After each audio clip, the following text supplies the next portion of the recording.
Hello students, today we will discuss the topic pronouns, and for class 4 I am doing the topic nouns. It has been uploaded on YouTube, so when it comes to nouns, please take a look at those videos.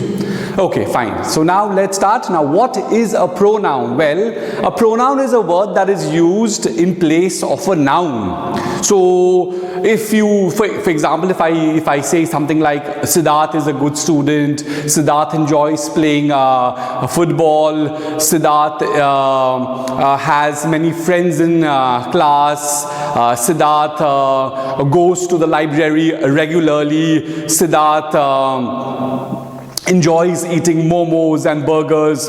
So the problem with these sentences, what is the problem with these sentences? Well, the problem is that I kept on repeating Siddharth, Siddharth, Siddharth, Siddharth again and again and again and again. So it gets very, very repetitive. So rather than repeat the same noun again and again and again and again, in place of the nouns, we can use pronouns. So if you look at the first sentence, what I've written is, in a way, the definition of the word pronouns. So what are pronouns? Pronouns are words used in place of nouns. And what do they help us do? Well, they help us to avoid repeating nouns.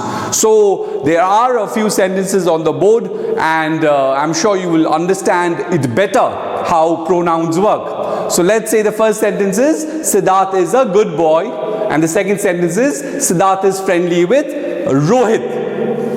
Okay, so now Siddharth is a proper noun. So Siddharth is a good boy, Siddharth is friendly with Rohit. So in place of the proper noun Siddharth, I can use the pronoun he. So he is friendly with Rohit. Then the third sentence is Siddharth and reads like this: Siddharth and Rohit play football in the evenings. Okay, so let's say in place of the proper noun Siddharth and Rohit, I can use the plural pronoun they. So they play football in the evenings. And then the fourth sentence reads like this: Ashwin Sir teaches Siddharth and Rohit English.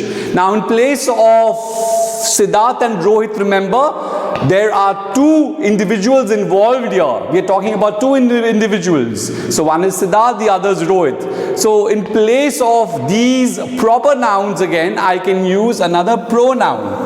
And the pronoun that I can use is them. So Ashwin Sir teaches them English.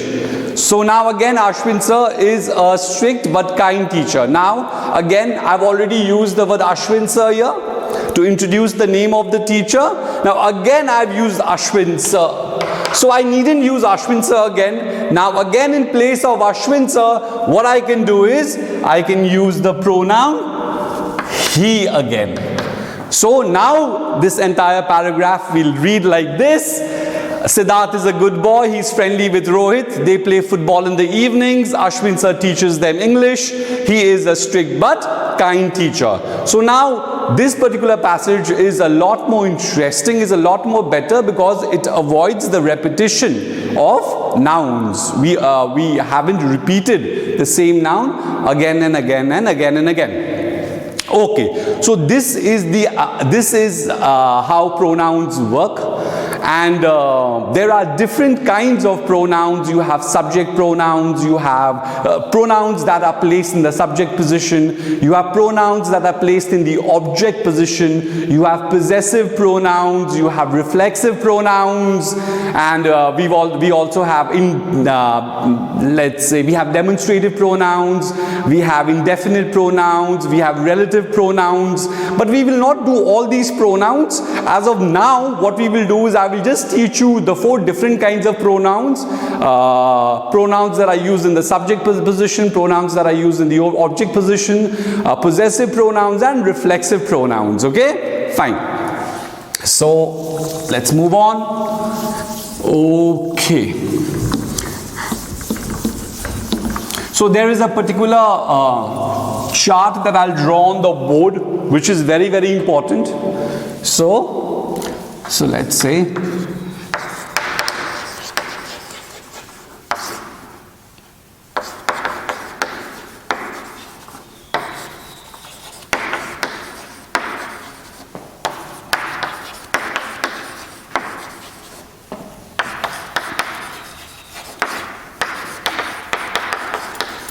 first person, second person, and third person. Now first of all, let us understand. I just want you to know, what do you mean by first person, second person, and third person? Well, first person, when you talk about first person, like I am talking to you right now, so the speaker will be the first person. So Ashwin sir, I am talking to you, I am teaching you pronouns, so I will be the first person. So since you kids at home, you are listening to me, yeah, you are trying to understand how pronouns work, so you are the second person. And what is it that we are talking about? Well, we are talking about pronouns. So pronouns in a way becomes the third person. So the speaker is the first person, whoever he is talking to becomes the second person, and the person or thing that is being spoken about, that becomes the third person. So remember that. So now let's talk about the subject pronouns. We have the object pronouns, we have possessive pronouns, and we also have reflexive pronouns. Be very careful with your spellings. Remember, I have always told you that you've got to become very good, strong spellers. Spelling is very, very important. So first person, subject position I, object position me, possessive will be mine, and reflexive will be myself. Second person, you in the subject position, object position 2 will be you, possessive will be yours, and reflexive will be yourself. Third person will be he, she, or it. Object position again will be him, her, it. It is used in the subject position as well. It is used in the object position as well. Possessive will be his, hers. Let's keep it at this as of now. And reflexive will be himself, herself, and itself. Okay, so here remember we are talking about singular pronouns. So now we'll move on to the plural pronouns. So in first position we have we, that'll be used in the subject position. Object position will be us, possessive will be ours, and reflexive will be our, S-E-L-V-E-S. Remember that. For singular, we use S-E-L-F, S-E-L-F, S-E-L-F, S-E-L-F, S-E-L-F. But for plural reflexive pronouns, we use S-E-L-V-E-S. Please do remember this. Second person again, you. Possessive pronoun will be yours, and plural reflexive pronoun will be yourselves. Again, S-E-L-V-E-S. Remember that. And third person will be in the subject position they, object position them, possessive will be theirs, and reflexive will be themselves. So this particular chart, so to speak, is, kids, very, very important. And now we will see what exactly do you mean by, I've already taught you, remember, what is meant by first person, second person, and third person. Another thing, if you've noticed, is for singular subjects as well, you use yous. For plural subjects as well, you use you. So if I want to talk to one individual, I'll use you.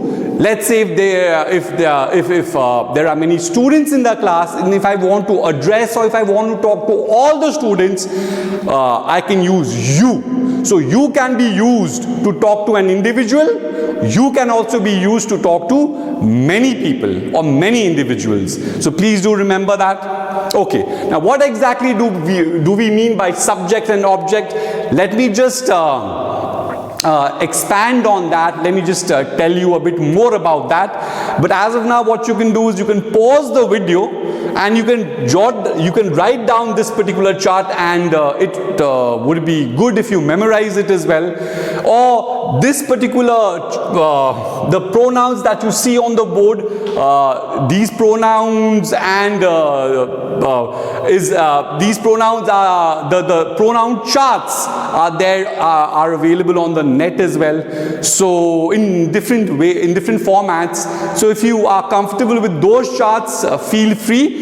But I just want you to know which are the pronouns that you use in the subject position, pronouns that you use in the object position, possessive pronouns and reflexive pronouns. So as of now, we will take it one step at a time. We'll take it one step at a time. Okay. So just a sec. So I'm removing this from the board. So let's say she scolded him. He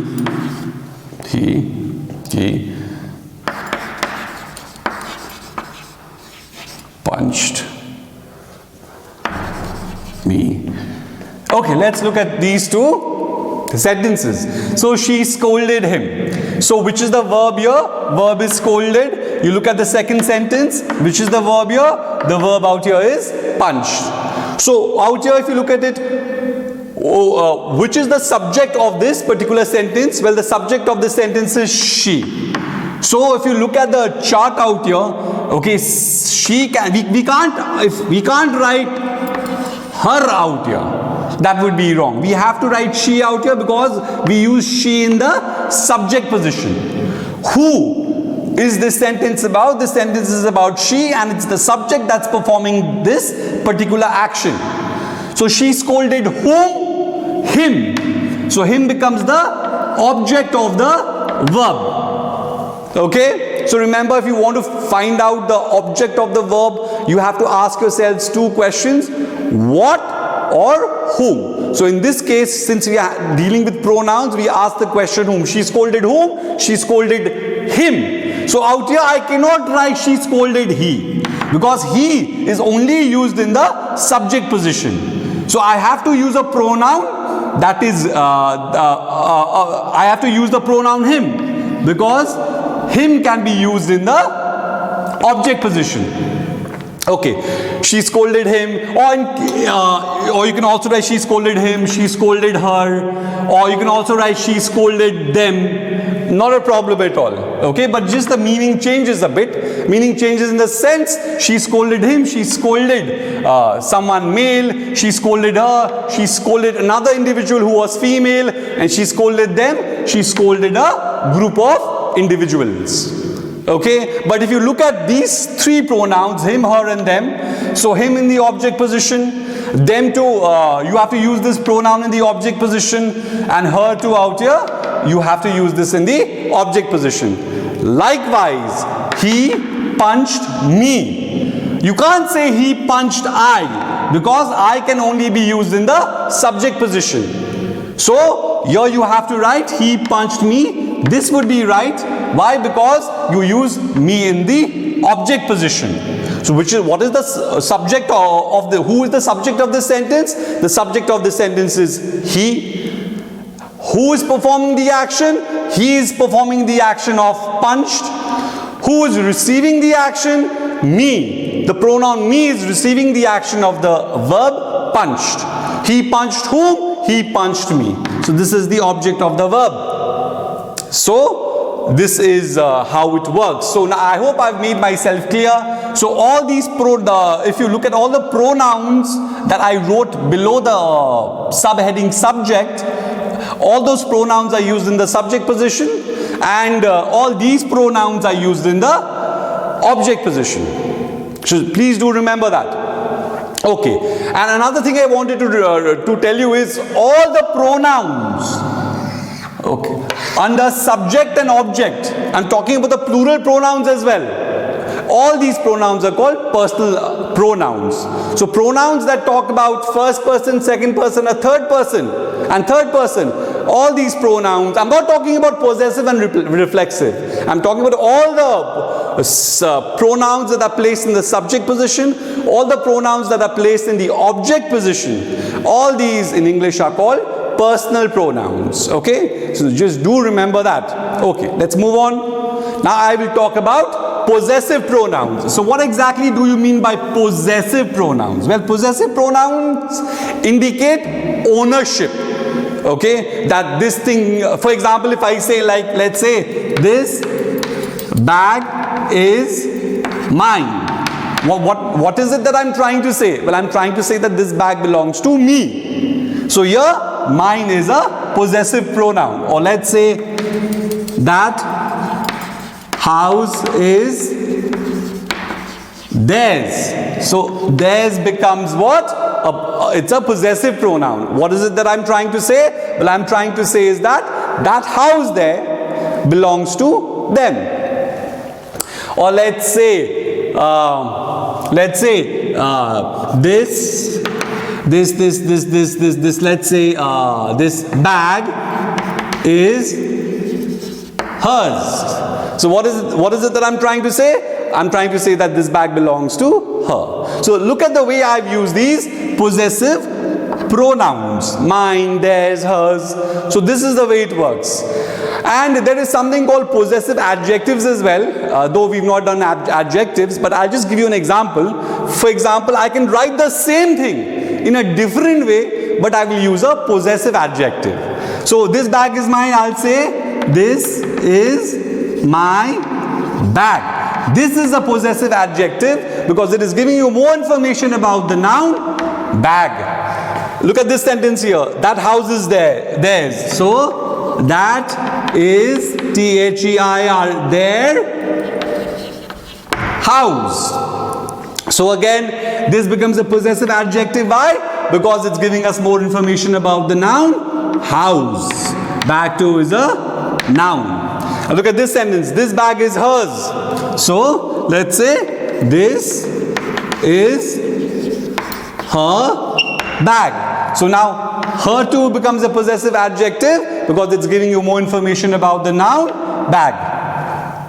Okay, I'm so sorry I've used bag here and I've used the noun bag twice, but I'm sure you've understood.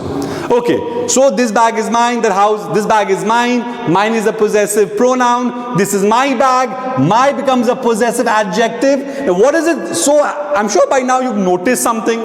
After this possessive pronoun, there is no word.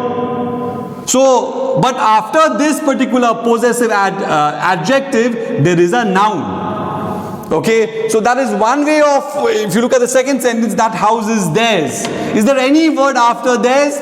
No. So this word is not giving you any information, extra information about a noun, but that is their house. So there becomes a possessive adjective because it's giving you more information about the noun house.